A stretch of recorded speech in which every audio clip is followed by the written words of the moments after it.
Welcome to another edition of Rust Rants. I'm John Rust, and I come on and go off about, well, whatever's honking me off today.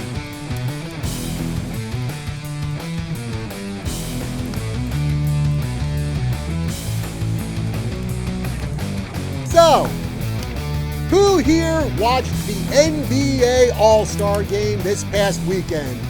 If I said probably no one in this audience, I might actually be right.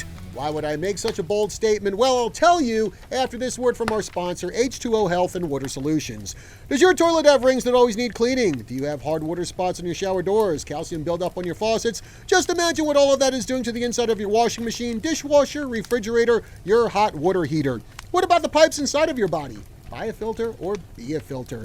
You can have clean, mineral-rich water without the buildup of unwanted toxins in your body and throughout your whole home. Call Vicki Johnston today at H2O Health and Water Solutions at 928-899-7504, or you can stop in and see her at the Prescott Gateway Mall. So, this past weekend in Utah, the NBA's best gathered for the All-Star Game. You had Giannis Antetokounmpo, you had Luka Doncic, Nikola Jokic, Damian Lillard, Pascal Siakam, and of course, LeBum James, good old frowny-faced LeBum.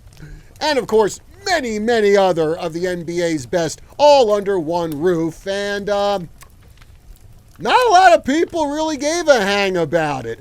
Now, this comes according to CBS Sports. This was the least watched All-Star Game ever for the NBA. The game was broadcast on both TNT and TBS and garnered a combined rating of 2.2. Now, in real numbers, that comes out to 4.59 million viewers. That is a 27% drop from last year's viewership, where 6.28 million people watched that NBA All-Star Game, which was also a record low at the time. So, NBA, it only took you guys a year to break that record. Unbelievable. Now, what does this tell you about the NBA?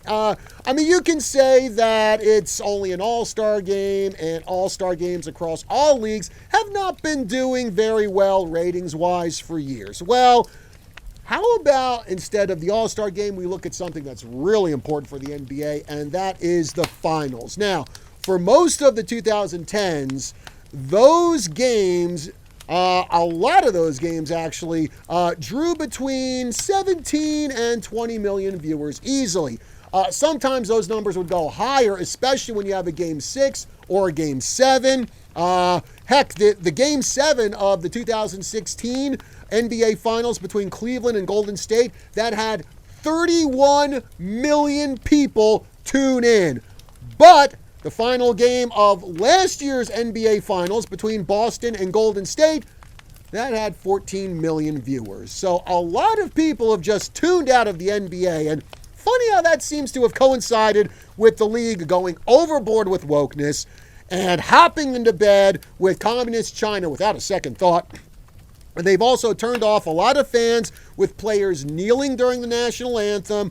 Or how about at this All-Star Game we just had in Utah, you have singer Julie Black, who actually changed the lyrics of the Canadian national anthem, singing it "Our Home on Native Land" instead of what it's supposed to be, "Our Home and Native Land."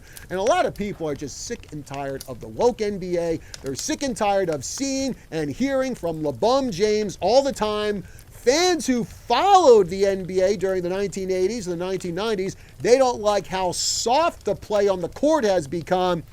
I'd like to think this could be a wake-up call for Commissioner Adam Silver to just concentrate on the game and start pushing guys like Giannis Antetokounmpo and Luka Doncic and Nikola Jokic over LeBum and just keep politics out of the darn game.